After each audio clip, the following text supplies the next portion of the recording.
jàppante mooy daw fel ko wër ko ndomba dafa ko bëgg a fiile wër ko ndomba te loolu boo ko téléphoné sa adversaire mënatoo ko def. loolu la bëgg waaye sa waay mayu ko ko. mayu ko ko. ay te ñaari mbër yaa nga ca bëre. Jeff, pour rappel, on est jusqu'à présent dans les catégories 76 kilos. Dans les combats préliminaires. 76 kilos. 76 kilos. Combat préliminaire. Oui, normalement, c'est le dernier combat préliminaire. Dans les 76 kilos. Normalement, oui. Ça veut dire que là, il y a 5 qui vont être éliminés. Oui, bien sûr. Et ça, nous est d'apprendre. Ni nga bëgg a def du yomb de. waaw. te ñaari mbër yaa ngi ci dara xewagul. arbitre arrêté na combat bi. Un avertissement partout. Un avertissement partout, oui. Un avertissement. Petit boo ma mën a yokkal tuuti retour bi. ñu mën a dégg bu baax Petit bu dee yaa ngi may dégg.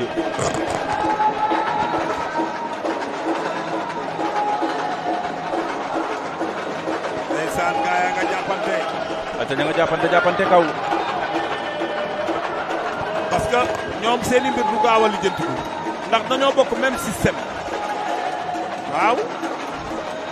lamb ñaar ngay andi da ngay andi fetal andi fit. waaw. combat baa ngi noonu ba léegi. ala Petit nekkul foofu rësi. ayca daw na jël ko mu bañ. jël na ko mu bañ. ci ay pexe la nekk de. ña nga ca. faqat wala. arbitre nee na ko bëreel. ñaari mbër yaa nga ca. bëre kaw. xam nga di bëre ku dul def action dafa xaw a métti. te am na foo xam boo fa tolloo man ngaa juum.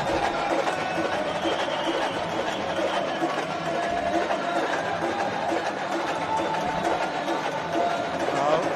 waaye avertir nag am na ñaari avertissement. waaw parce que dafa war a def effort.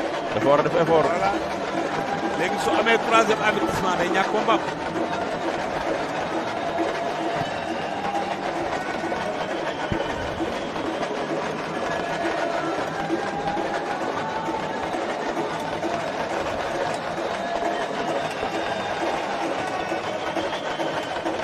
temps bi bu jeexee sa waay da ngay ñàkk. ngi noonu. en attendant père ju xaar recours bi. par avertissement. man de Petit xaw ma daal naaw xaw ma fu mu dem. borom son bi nañu yokkal retour bi tuuti waay. maa yaakaar naa nekk ci kaw. Petit léegi mën nga ñu may ambiance en attendant.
Libéré pour un recours, ça permet de passer rapidement à un autre combat.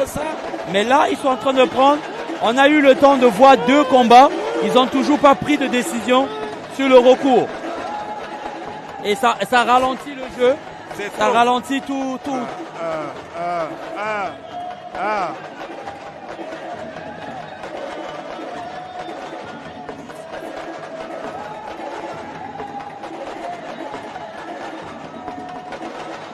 Ils sont encore en train de regarder.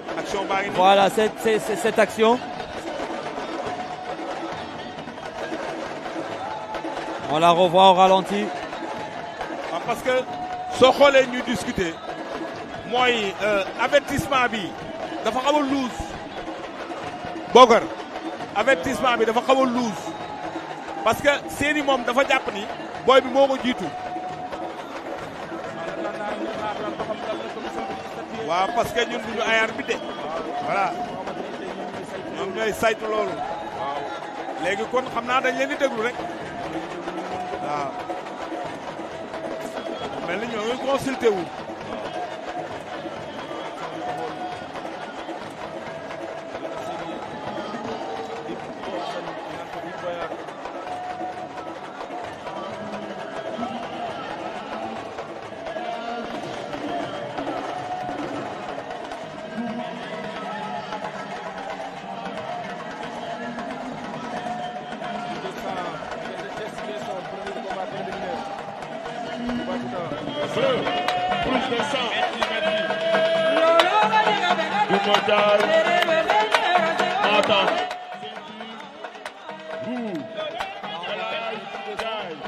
On va dans les plus de 100, le premier combat préliminaire.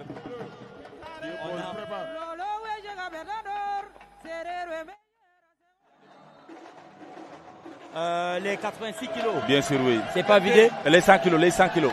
Parce qu'il y a un combat qui n'est pas encore terminé. Qui n'est pas oui, combat baa ngi noonu diggante Toubacouta ak Mbaye Jacques Sambou.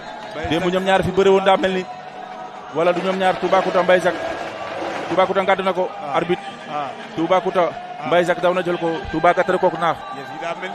Toubacouta Mbaye Jacques Sambou takk na ko. nee na dafa maa sotti suuf si bët. nee na dafa maa sotti suuf si bët. Ça, c'est un geste anti-jeu, ça. Pendant le combat, c'est de ramasser le sable et de mettre sur le visage de son adversaire. Ça peut être considéré comme un anti-jeu. Toubacouta Mbaye Jacques Sambou. Toubacouta Mbaye Jacques Sambou.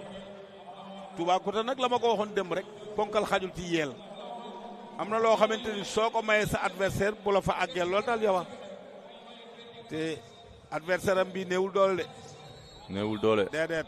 arbitre si la waat ne combat ba diggante Toubacouta. te bëgg na combat bi. petit boo ñu mën a yokkal tuuti rek retour bi mu neex Mbaye Jacques daw na jël na tànk ba Touba bañ na jël na tànk Touba bañ na Touba rëpp war nañ la ndombo penalty Touba Mbaye Jacques bu la daanee nga pare si.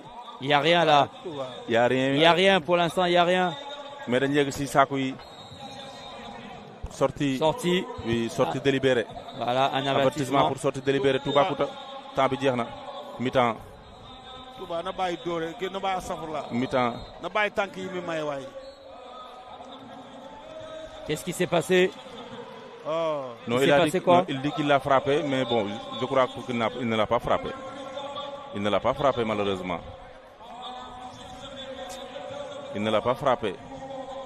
Là, il faudrait qu'on essaie de revoir ralenti parce que même au début du combat, j'ai vu un ou deux coups justement partir du combattant de Thiès, un coup de l'avant-bras en début de combat. Donc j'aimerais bien voir le ralenti pour effectivement m'assurer qu'il n'y avait pas un coup.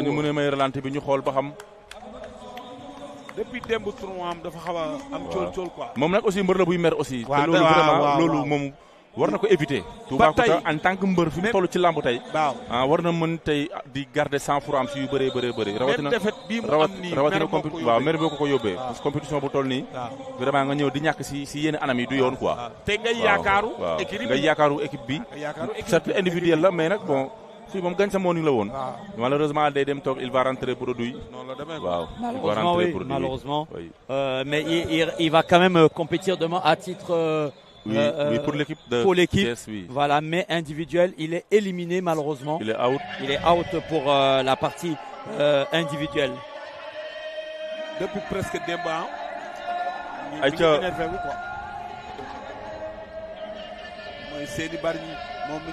On va revoir ici au ralenti, on va voir s'il y a un coup.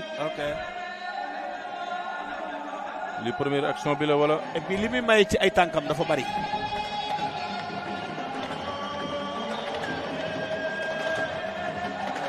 Ndeysaan. On revoit le ralenti.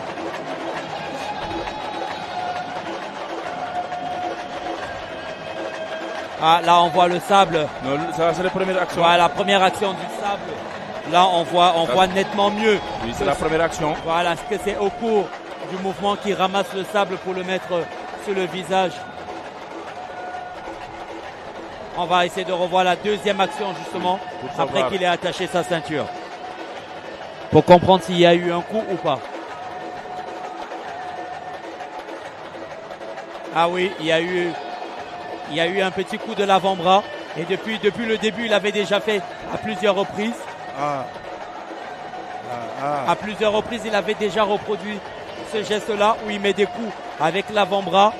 Voilà, sur la tête de son adversaire. Non, c'est pas cette action.